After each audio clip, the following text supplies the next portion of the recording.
곤충들을 보면 벽이나 천장뿐만 아니라 유리처럼 매끄러운 곳에도 중력을 거스르며 잘 붙어 있습니다. 심지어 그 상태로 이동까지 하는데 사람은 절대 할 수 없는 일입니다. 곤충은 어떻게 할 수 있는 걸까요? 이 궁금증은 아주 오래전부터 존재했습니다. 여러분이 이 의문을 해결하고자 한다면 현미경으로 곤충의 발을 관찰하고자 했을 텐데 옛날에도 같은 방식으로 접근했습니다. 다만 당시의 현미경으로는 기술적인 한계가 있었고 명확한 답변 없이 논쟁이 이루어졌습니다. 그렇게 오랜 시간이 흘렀고 미스테리로 남았습니다. 그런데 시간이 흐르면서 현미경의 기술이 크게 발전해 나노 단위로 분석이 가능해졌고 곤충이 어떻게 벽이나 천장에 붙을 수 있는지 조금이나마 알 수 있게 됐습니다. 곤충의 다리 구조는 일반적으로 위와 같습니다.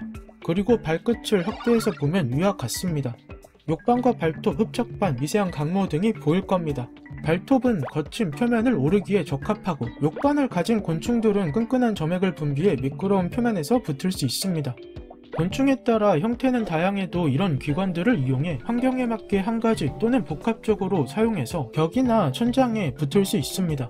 그런데 의문이 생깁니다. 곤충은 벽이나 천장에 붙어있는 것뿐만 아니라 이동도 하고 순식간에 날아가기도 합니다. 접착과 탈착이 매우 자연스러운데 무슨 비밀이 있는 걸까요? 이와 관련해 영국 케임브리지 대학의 윌터 페덜레 연구팀의 연구 자료를 보겠습니다. 그들은 모든 곤충이 욕반을 통해 얇고 끈적한 액체막을 분비한다고 주장했고 해당 물질이 무엇인지 밝히는 실험을 진행했습니다. 그 결과 기름 성분과 물 성분의 액체가 나노미터 두께로 퍼져 있다는 사실을 발견했는데 이 물질은 비뉴턴 유체로 힘이 가해지는 정도에 따라 더 액체 또는 더 고체로 변한다고 합니다. 박소라구 곤충에 따라 욕반에 털이 있기도 하고 없기도 합니다. 그런데 곤충의 부착에서 이 내용이 중요한 것이 아니라 욕반을 확대해서 보면 미세한 각모가 있습니다. 여기서 비뉴턴 유체가 분비되고 벽이나 천장에 붙어 있을 때는 비뉴턴 유체가 고체화되어 자신의 무게보다 100배에서 300배 이상 강력한 부착력이 발생해 벽이나 천장에 붙어 있을 수 있게 됩니다. 그리고 발을 떼고자 하면 발목마디를 구부러뜨려 강한 응력이 집중되도록 해서 뗍니다. 이때 미세한 돌기에 뭉쳐있던 미세한 물방울들은 끊어지면서 다시 액체화됩니다. 그렇다면 사람이 벽이나 천장에 붙으려면 어떻게 해야 할까요? 도마뱀 부치라는 파충류가 있습니다.